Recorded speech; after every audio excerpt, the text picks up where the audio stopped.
So Omar, I'll start with you, if you don't mind. And having listened to Alasdair's remarks about the state of Britain and whether we are a fairer society, do you feel optimistic about the atmosphere as far as social mobility and equality are concerned?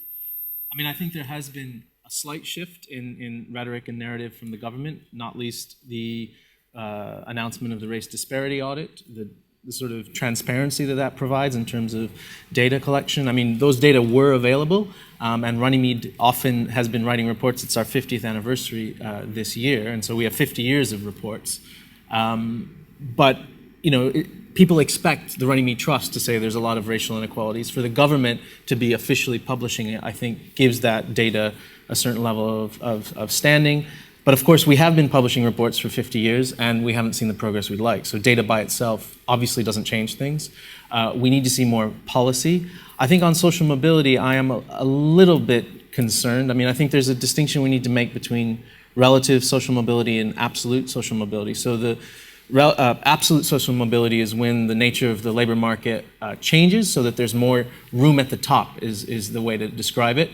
And so in the 1960s and 1970s, we saw an expansion of managerial roles and not enough middle-class graduates to fill those roles. So that was absolute social mobility. The economy changed, there were more managerial roles. Relative social mobility is the relative chances or the odds of someone of someone's background determining their destination. So not only do low-income groups, how likely are they to rise up the ladder, but how likely are upper and middle class people to fall down the ladder. And the reality is we don't have either happening very much right now. We don't have an expansion in in managerial roles. If anything, we have an increase in the number of graduates who are not doing graduate level jobs. So I think that's a big concern, and it's particularly the case, and I'll end here with for Black and minority ethnic graduates. So while 20% of white British graduates are doing jobs that don't require a degree, so they're more or less, they may as well not have gone to university. 40% of Black African graduates are in that position, and I think it raises big questions for universities. You know, should Black graduates pay half the fees if they get half the benefit for the degree that they get? And big questions for employers in the room. I mean, one of the main reasons that happens is both because of the BME attainment gap. So white graduates are 3 times more likely to get a first than Black graduates. So if you're sifting out people who get firsts and 2-1s, you're sifting out more Black graduates. So I think there's an issue about attainment, and then there's also an issue about where you're fishing, which pools. And too many employers are still looking at half a dozen or a dozen universities. And the reality is, a few years ago, there were more Black graduates at London Met University than the entirety of the Russell Group combined. So if you're only looking at the Russell Group, if you're only looking at people who get first or 2-1s, you're screening out Black graduates. That's quite a sobering picture you paint there. I just want to pick up on your point about reports, because I have sometimes wondered whether we may be experiencing report fatigue, you know, and those of us who wanted more data now have it and realise that actually it doesn't seem to be pushing through in terms of tipping public opinion and giving people a sense of the urgency of this problem. Mandy, I want to ask you, as somebody who's done so much practical work, do you feel that the proliferation of data and reports is translating into real action for change? So I work all over the world, and I'm very passionate about kind of empowering the next generation and kind of really lifting them off the sticky floor, because people keep saying to me, why do you always say that? Because actually, when young people have gone and done a degree and they want to come out with a very big debt around their neck, and actually they think they're going to go into a job, they've gone in to do that, and there isn't real opportunities. And so one of the things that I have experienced is, and one of the, I'm working with like newly arrived communities as well at the moment, so they're adapting into this country. Some of those people have got degrees and they've got opportunities, but actually because of language and lack of opportunities, they're not kind of coming through to even into public sector. And if there are jobs, they're kind of really low paid. People have really been held back. So a lot of people travel from all over the world and think that Britain and America and other countries are lands of opportunities and we can kind of live the dream. And we can in a fashion if you're born in the right circle, if you've been to private education, if you've been given those opportunities. And somebody who left school over 30 years ago, things are really different now. And I'm quite sad when I see young people not been having the opportunities that I had. And a woman of colour, I've kind of had to really fight to get where I have as well. Alasdair, does it feel as if we're going backwards in some respects? I mean, we had a report, and this is a slightly different issue, but highly interrelated, from the UN Human Rights and Extreme Poverty Rapporteur, who was exceptionally critical of poverty in the UK. And we know that ethnic minority people, women, certain backgrounds are disproportionately affected by this poverty. And the government response being, well, I'm not sure who this man is, but, this seems very politicised. Are we moving in the right direction? I think we would argue not. And I think what was interesting about the UN representative's comments was that he referred to it being a very politically driven decision.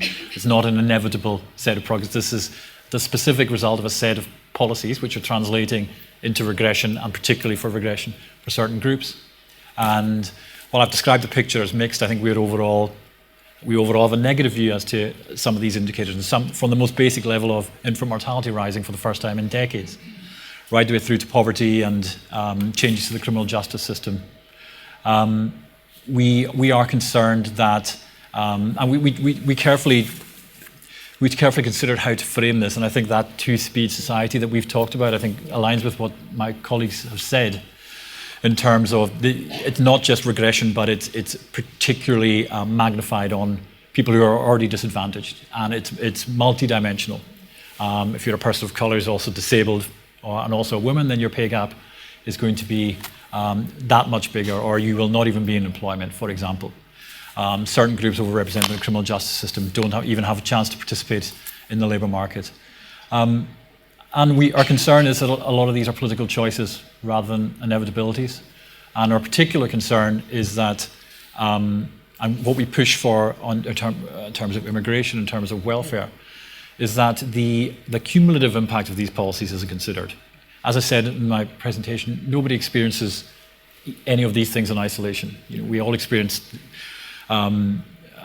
criminal justice or education or access to health services, or most of us work. And actually the policies in each of those areas all accumulate to have an individual impact on us or people like us. And our concern is that policies are made in isolation, and that cumulative impact isn't considered. And when it is, and we've done this on welfare, it shows a disproportionately negative impact in certain groups. Lack of budgets being cut in health, in education, in social care, and everywhere else. So the people that are already disadvantaged are actually, when budgets are being cut, it's kind of social care and other services that are being cut. I think this is a really important point. We have the pre-existing baseline is inequality. Yeah. So it's not like we're worsening the inequality, right? So the baseline is already on inequality. We did some work with the Women's Budget Group that showed that the poorest black women will be £9,000 worse off over the 10 years per year by 2020 compared to 2010 because of the cuts to services, and the poorest Asian women £11,000 per year, whereas the richest white men will only be £2,000 worse off. So it does show also, of course, that austerity has affected everyone in terms of the cuts to services and to to benefits, but it's particularly affected the poorest. And I mean, one of the things that I think was so discouraging about the government response to the poverty is effectively it was saying the tone was wrong from the report. He should have said it more nicely. Yeah. I mean, it's really hard for someone who, a mother who's going home, who is in a job that doesn't, get her out of poverty, goes home. 60% of Bangladeshi children today are living in poverty after housing costs. 50% of black children. Half of black children in this country are living in poverty, and a lot of those are in single-headed, female-headed households, and women are going to jobs where they don't have scope for progression. They're not earning enough even to get themselves out of poverty. The indignity that they feel from that experience, the discrimination that they feel at work, and then they go home, and most people only stay in those kinds of jobs because of the opportunities they want to provide for their children. And then to have the government say the tone was wrong when this report findings are out. It's incredible to me. Also, because we have the UN Sustainable Development Goals, and SG 10 is about tackling inequalities, and SG 5 is about promoting gender equality, and we want to achieve those by 2030. And and we're looking at things, and we everyone will come together, think tanks and policies, and there's loads of data that are being captured. And I'm kind of calling people out on it because I'm not scared to, and say, well, actually, what are you doing? So actually, you're saying to me that women have been paid 23% less. That's what they found last year when we did the conference at the UN last year. So we were saying, and they were like, oh yeah, but we've got a few more women. We've got a woman in post. I said, okay, So what about the BME woman? What about the disabled woman? Oh, they didn't think about it, but as long as you tick the box of a woman, we've kind of done it. So it's about changing attitudes. It's getting people to think outside of the box as well a bit more. I think one of the challenges I want to ask you, and maybe people in the audience are reflecting on this as well, is how you reconcile a situation where you have successive governments that basically say the right things about caring about inequality and caring about tackling racism and commission these reports and audits, and that you have businesses that are committed to diversity and that everybody's kind of on message, and yet these persistent problems continue. And it's hard to square the circle, really, with the fact that there aren't any baddies anymore. Or there are very few. I mean, we can name some. But, on the whole, there is a kind of mainstream recognition of the need to tackle the problem. Yet the problem's, meanwhile, getting worse, and it being very difficult to really pinpoint who's to blame for that. I want to bring you in and see whether there are any questions for this panel. And maybe while you're thinking of your questions, one of you could attempt to answer the one I just asked. I mean, it's a challenge for us. We are Britain's national equality body, Britain's national human rights. So you could say we are a structural representation of the point you've just made. And so the risk is that it's tokenistic, and that we produce our state of the nation. We are as direct as we can be as an arm's length body of government. We're independent of it, but we are linked to it and funded by it. And we try to constructively challenge and partner with government, but in a robust way. And at a certain point, you can't help but reach that conclusion that it's difficult to cut through, and that there are certain issues where progress is possible. I think employment is one. Certain governments are much more interested in the economic framing of some of these issues, and much when you start using the language of rights or the language of discrimination, it becomes, and I think the UN Special Rapporteur found this, the messaging is important, actually. But if you dilute the messaging too much, then the point is lost. So that is a continual balance and challenge that we face at the Commission, certainly.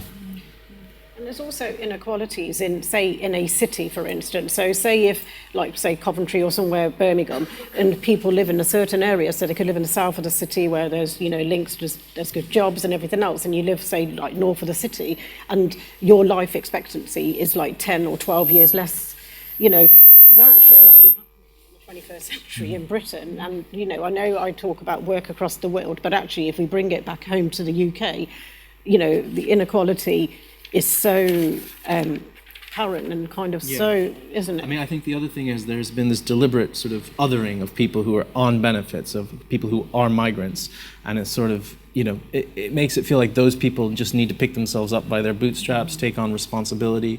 And I think a deliberate attempt to create division between those people who are on benefits and the rest of us who pay taxes.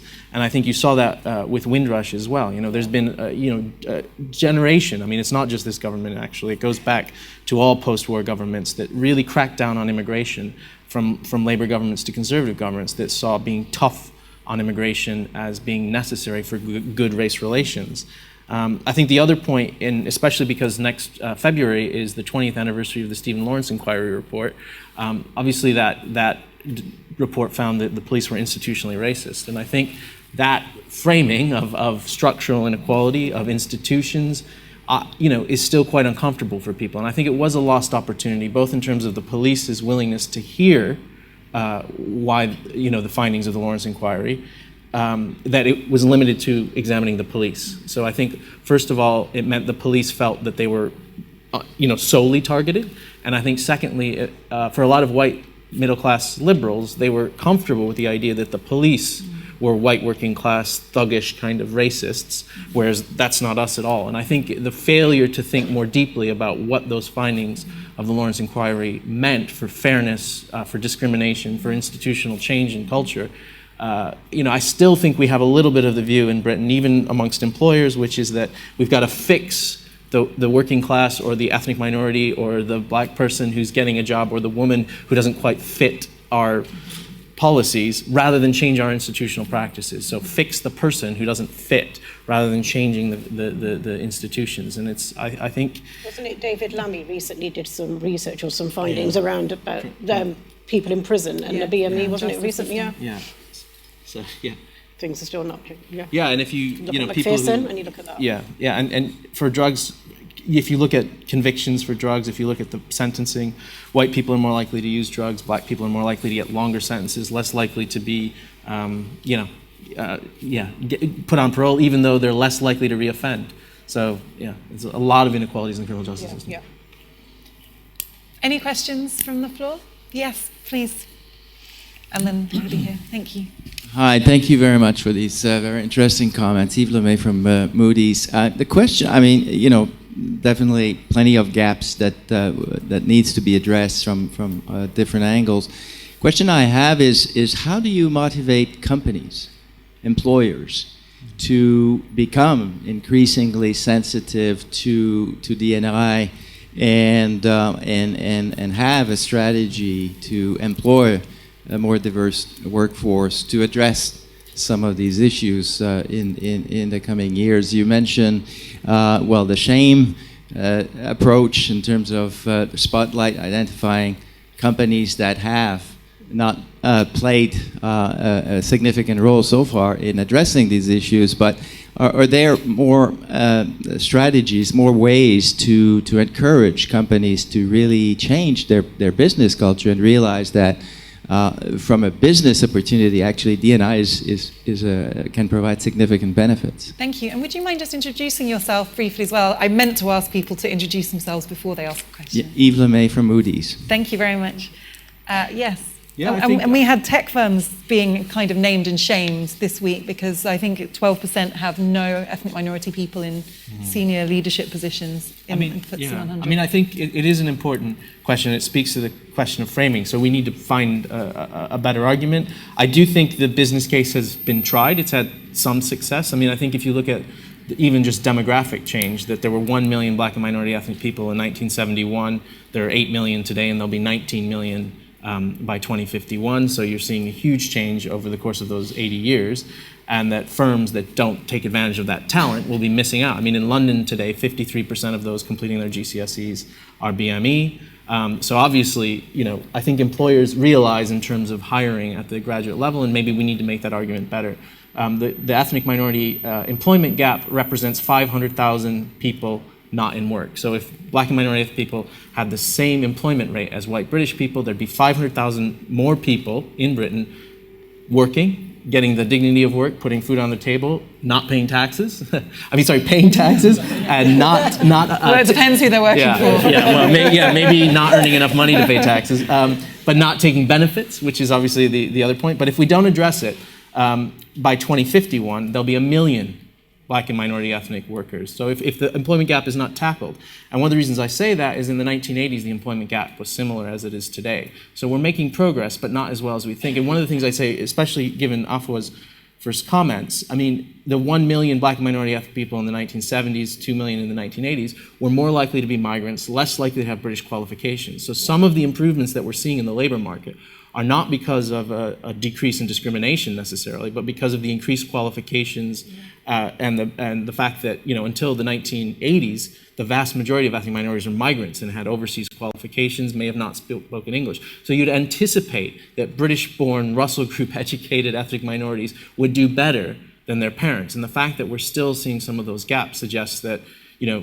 even for Russell Group graduates, we see big gaps in terms of once you control for things like attainment. So I hope that is an argument for employers to see that's a big economic loss. I sometimes debate whether or not the moral argument is persuasive for employers. For some of them it is, but I'm anxious that the business case by itself doesn't seem to work. And one of the reasons I say that, I did some work for the Parker Review, which looked at FTSE 100 companies, and one of the people involved in that suggested to me that one of the reasons that it was accepted that there needed to be more women on boards was because the men on the boards had daughters and wives, and they realized that they couldn't go home and tell their daughters and wives that they couldn't be on the board. And that's not necessarily a business case argument, but that personal interest that we got on gender, which I think is limited. I don't think that that's a great. That doesn't necessarily convince me that we're going to get gender equality in the next generation. But it certainly doesn't extend to race, because we have high levels of segregation, mainly the white British population is much less likely to know black people than the other way around, and I think that creates limits for that kind of argument. Thank you very much for the question. Yes, a lady here. If I could have a microphone up here, please. Yes, would you just raise your hand so that she can see you? Hello, thank you. And would you mind standing up and introducing yourself? Sorry. It will encourage more people to ask questions. I don't think it will. It'll put them up. Yeah. Scary. I'm Caroline Barclay. I'm from Doncaster Council, which is a northern, progressive northern town. And I was just wondering, given that there's a gap between the north and the south, whether or not, in terms of building a fairer Britain, we also need to add a bit of a dimension about how geographic location might impact on building a fairer society. Great question, thank you. Yes, Alasdair, do you want to say something about that? Yeah, I mean, absolutely. The overall answer is yes, and some of our evidence points to those disparities between urban and rural areas, and some people with protected characteristics are more likely to live in rural areas, for example, or different parts of Britain and face those specific challenges. Older people are predominantly or often rural and face connectivity challenges, for example. And I think a lot of, when you break down some of these issues, the gap between the southeast and the rest of the country is quite pronounced. Some of these pay gaps, for example, reduce quite substantially when looking only at the southeast. There's more ethnic minorities in London than in other parts of the UK, and that drives up or drives down the ethnicity pay gap, for example, in the southeast compared to other parts of the UK. So people from ethnic minorities in other parts are particularly disadvantaged because they don't have that access to lots of quality, high-paid work, for example. So certainly, we are keen that equality considerations are built into lots of emerging policy developments, like the City Deals set of policies, which is devolving a lot of authority to the new metro regions, for example. Yes. So, Andy Burnham in Manchester has the responsibility for Britain's biggest health and social care budget, £6 billion. If you build the right, equality and human rights consideration into that as an example, then that is a huge opportunity to remove barriers and reduce gaps in access to healthcare services for different disadvantaged groups. So we're increasingly working closely as this devolution continues at pace with the Birmingham Metro region, with the Greater Manchester, the Merseyside, with the Scottish and the Welsh governments, with the Greater London Authority, with those different tiers of government. Because back to your earlier point, Afua, if we're not seeing progress at central government level, there are other opportunities to engage policymakers at different levels. And there may be different political slants to how they approach things. You talked about being a representative of a progressive council, for example. So I think there are opportunities in this increasingly devolved nation that we live in, and maybe increasingly so post-Brexit, to build in some of these policy responses at different levels. Is discrimination against people from different regions one of the last socially acceptable forms of discrimination? Because you do hear people making comments about people from the north, or in ways that I imagine they would have felt comfortable making about people from different faiths or races, and now would be more careful. Do you think? Well, I mean, I agree. It's more. I hesitate to say that all forms of discrimination are now socially unacceptable because Gypsy, Roma, Traveller, and we see outcomes for groups. But I do agree. I mean, I think one of the other things you see hugely is not just that there's attitudes, and I wonder if the HRC might also the idea that class could be a protected characteristic might help here. I mean, because a lot of what's going on is classism as well that maps onto the geographic inequalities. And you see it in terms of government investment. I mean, transport is the key example where I think in London we get almost 5 times more investment per head than in the Northeast, I think. So, and you see it when you take trains in. I took a train recently from Leeds to Bradford, and I mean, compared to the trains that we have in the southeast, there's been a clear underinvestment in that infrastructure. And if we're talking about things like jobs and opportunities, the other thing you see very clearly from the data is those people who do well from some of the more disadvantaged regions are less likely to go back. So you see people You going, move out of it, don't you? people go to university in the southeast and don't go back to where they're from because the opportunities aren't there. So I think, that there's a big, I think, issue there. Maybe more investment in research as well. I mean, Oxford and Cambridge, for example, if you look at the proportion who come from the north, which is obviously a very varied region itself, it's tiny compared. 25% of the people at Oxford come from London. 25% come from the southeast. So it's Danny Dorling has done a sort of map of this, and I think there's a real problem. Some data on BME as well. There, black graduates in particular. Yeah. Thank you very much for the question. I'm afraid we've got to end it there, but two of these panelists are sitting on the next panel. We're going to lose you, Omar, which is very sad. I spoke the most. It was wonderful to have you. So thank you very much to Omar, and thank you to my panelists for this session, and a round of applause for them, please. Thank you very much.